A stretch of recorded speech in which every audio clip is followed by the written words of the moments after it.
প্রিয় বন্ধুরা, সবাইকে স্বাগতম। আশা করি সবাই ভালো আছেন। কিছু রান্না শুধু পেট নয়, মনকেও ভরিয়ে দেয়। তেমনই একটি ঐতিহ্যবাহী পদ হলো ইলিশের মাথা দিয়ে কচু শাক। এই রেসিপির নাম শুনলে জিভে জল চলে আসে। এক থালা ভাত নিমেষেই শেষ হয়ে যায়, আর অন্য কিছু প্রয়োজন হয় না। চলুন তাহলে রেসিপিটি শুরু করা যাক। আমি এখানে নিয়ে নিয়েছি 3 মুঠো কচু শাক। কচু শাকের চোচাগুলো আমি আগে থেকে ছুলে খুব সুন্দর করে ধুয়ে নিয়েছি। এখন আমি কচু শাকগুলোকে খুব সুন্দর করে টুকরো টুকরো করে কেটে নেবো। দেখুন কত সুন্দর করে কাটছি। কাটার সময় পরিমাপটা কিন্তু একই মাপে রাখতে হবে, নাহলে কিন্তু টেস্ট অতটা ভালো আসবে না। কাটার সময় অবশ্যই কিন্তু হাতে সামান্য পরিমাণে সর্ষের তেল মেখে নিতে হবে, এতে হাত চুলকানোর সম্ভাবনা কমে যাবে। খুব সুন্দরভাবে কাটা হয়ে গেছে। এখন আমি মিক্সিতে পেস্ট করে নেবো 25 গ্রাম আদা, ও নিয়ে নেবো একটা বড় সাইজের রসুনের কোয়াগুলো আমি বের করে নিয়েছিলাম, আর নিয়ে নিয়েছি 4টে কাঁচা লঙ্কা। আপনারা যে পরিমাণ ঝাল খান সেই অনুযায়ী কাঁচা লঙ্কাটা নেবেন। আর দিয়ে দিলাম সামান্য পরিমাণে জল, দিয়ে মিক্সিতে আমি খুব সুন্দর করে মিহি পেস্ট করে নেব। দেখুন কত সুন্দরভাবে পেস্ট করা হয়ে গেছে। এখানে আমি নিয়ে নিয়েছি একটা ইলিশের মাথা, ও নিয়ে নিয়েছি 50 গ্রাম গোটা ছোলা। ছোলাটাকে কিন্তু আমি আগে থেকেই ভেজে রেখেছিলাম। এখন আমি কচু শাকটা খুব সুন্দর করে সেদ্ধ করে নেব। তার জন্য দিয়ে দিলাম কড়াইতে 2 গ্লাস ঠান্ডা জল। জলে দিয়ে দিলাম হাফ চা চামচ লবণ, আর দিয়ে দেবো 1 চা চামচ হলুদ গুঁড়ো। দিয়ে জলের সঙ্গে হলুদ গুঁড়ো আর লবণটাকে খুব সুন্দরভাবে মিশিয়ে নেবো। দেখুন কত সুন্দরভাবে মিশিয়ে নিয়েছি। জলটা হালকা ফুটে গেছে। কচু শাকগুলোকে এখন আমি আস্তে আস্তে খুব সুন্দরভাবে কড়াইতে দিয়ে দিব। দেখুন কত সুন্দরভাবে দিয়ে দিয়েছি। এখন আমি ঢাকনা চাপা দিয়ে কিছুক্ষণ সেদ্ধ করে নেব। সেদ্ধ করার সময় গ্যাসের ফ্লেমটা কিন্তু অবশ্যই হাই ফ্লেমে রাখতে হবে। এখন ঢাকনাটা তুলে দেখে নেব সেদ্ধ হয়েছে কিনা। দেখেই বোঝা যাচ্ছে কচু শাকগুলো খুব ভালোভাবে সেদ্ধ হয়ে গেছে। এখন আমি খুব সুন্দরভাবে একটু নাড়িয়ে নেব। কচু শাক শুধু সুস্বাদুই নয়, ফাইবারও আছে প্রচুর পরিমাণে। খুব ভালোভাবে সেদ্ধ হয়ে গেছে। এখন আমি একটা পাত্রে খুব সুন্দরভাবে নামিয়ে নেব। কড়াই বসিয়ে দিয়েছি। কড়াইতে দিয়ে দিলাম পরিমাণ মতো সর্ষের তেল। তেলটা খুব সুন্দরভাবে গরম হয়ে গেছে। এখন আমি কড়াইতে দিয়ে দেবো 50 গ্রাম গোটা ছোলা। ছোলাগুলো আমি খুব সুন্দরভাবে আস্তে আস্তে ভেজে নেব। দেখুন কত সুন্দরভাবে ভাজা হয়ে গেছে। এখন আমি একটা পাত্রে খুব সুন্দরভাবে নামিয়ে নেব। দেখুন কত সুন্দরভাবে আস্তে আস্তে নামিয়ে নিয়েছি। এখন আমি দিয়ে দেবো ইলিশের মাথায় আমি খুব সুন্দরভাবে দিয়ে দিয়েছি। এখন আমি ওদের দিয়ে দিলাম 1 চা চামচ হলুদ গুঁড়ো আর সামান্য পরিমাণে লবণ। লবণটা আমি খুব সুন্দরভাবে দিয়ে দিয়েছি।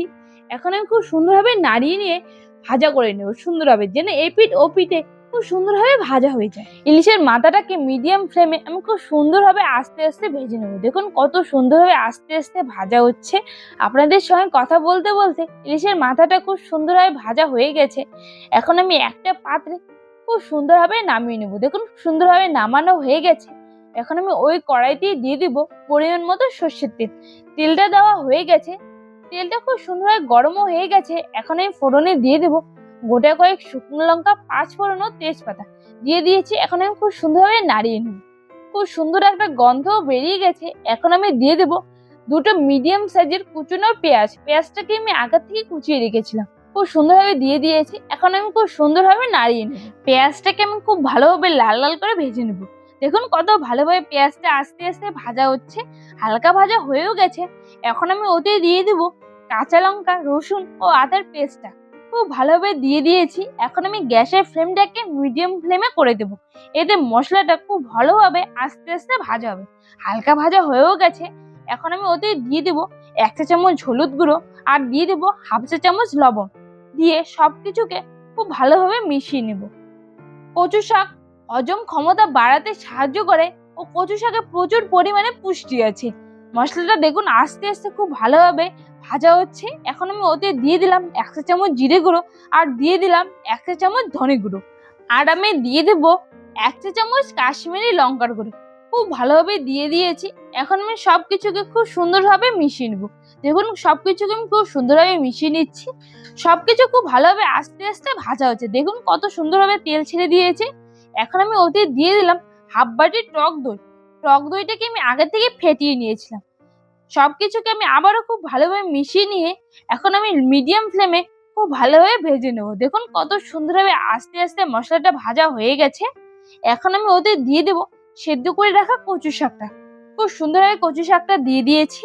গ্রীষ্মকাল আসলেই কচু শাক তো খেতেই হবে। বৃষ্টির দিনে দুপুরবেলা গরম ভাতের সঙ্গে যদি কচু শাক দিয়ে ইলিশ মাছের মাথার এই রেসিপিটি থাকে, আহা, তাহলে তো কোনো কথাই নেই। এক থালা ভাত নিমেষেই শেষ হয়ে যাবে। আপনাদের সঙ্গে কথা বলতে বলতে কচু শাকটা খুব ভালোভাবে ভাজা হচ্ছে, আস্তে আস্তে হালকা ভাজা হয়ে গেছে। এখন আমি ওতে দিয়ে দিলাম ভেজে রাখা ছোলাটা, খুব সুন্দরভাবে দিয়ে দিয়েছি, খুব ভালোভাবে মিশিয়ে নিলাম।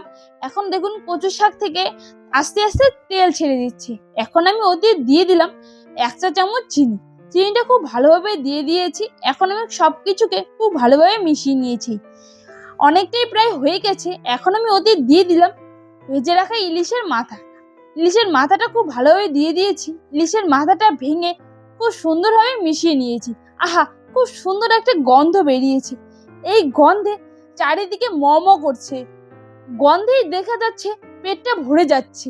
আহা, এর স্বাদের ভাগ হবে না। কচু শাকটা খুব সুন্দরভাবে আস্তে আস্তে হয়ে গেছে, কড়াই থেকে খুব সুন্দরভাবে ছেড়ে দিয়েছে। দেখুন, এখন আমি গ্যাসটা অফ করে একটা পাত্রে খুব সুন্দরভাবে নামিয়ে নেব। আজকের রেসিপি যদি আপনাদের ভালো লেগে থাকে, সেটাই আমাদের সব থেকে বড় প্রাপ্তি। আবারও দেখা হবে নতুন কোনো সুস্বাদু রেসিপি নিয়ে।